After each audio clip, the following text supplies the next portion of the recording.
our freediving masks. These are snorkel masks that are designed with very, very, very soft plastic in the front. That way we as freedivers can close our nose and blow as if you're popping your eardrums to equalize pressure as we're going down. Next is our snorkel. This allows us to be looking down at the bottom of the ocean, being able to see what's going on while still being able to take oxygen in. Next, if you see around my waist here and on my back, this is our freediving belts.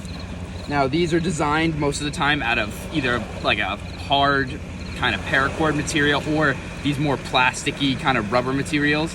And on the back here we have weights, and the point of these weights is to allow us to mitigate the amount of air buoyancy we cause by having a full lung of air.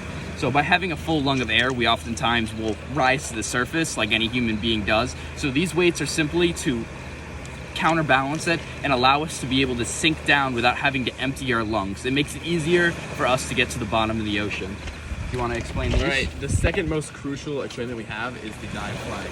Not only is this a flotation device that you can use in case you get cramps or some other emergency situation, but also it lets other boats know that you are under the water. So the law in the United States is you have to be at least 100 yards away from a dive flag. This is for the safety of the divers, and so if they surface, they're not going to get run over by a boat. And so right here I have a second thing attached. Here at Fort Weatherall, there's a lot of missing stuff, especially over the cliff jumping spots. And so I found GoPros, Apple Watches here, so in case we find anything like that, I'll store it in the compartment in here, and we'll be able to bring it back with us. More on safety.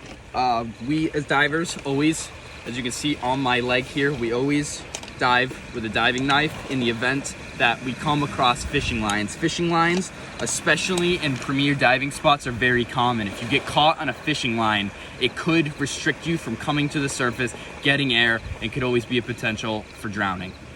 Aside from that, we always dive with fins. This makes our life a million times easier getting out there. A lot of times people don't realize that there's currents, and getting out into a certain diving area can be very difficult, especially in a wetsuit. Swimming in a wetsuit is practically impossible, so just being able to kick, being able to move with a fin is very, very important to us. And I'd say the last two things we really use are diving flashlights. These are very important. They're wrist-mounted flashlights. These allow us to look underwater, to find things at the bottom of the water, to find possible fishing lines, to find possible crab traps, and a bunch of other things. And then we have what are called neoprene socks. These are made of the same material as our wetsuits, and these just slip onto our feet and allow us to have a tighter fit on our fins and prevent us from getting things like blisters and cuts and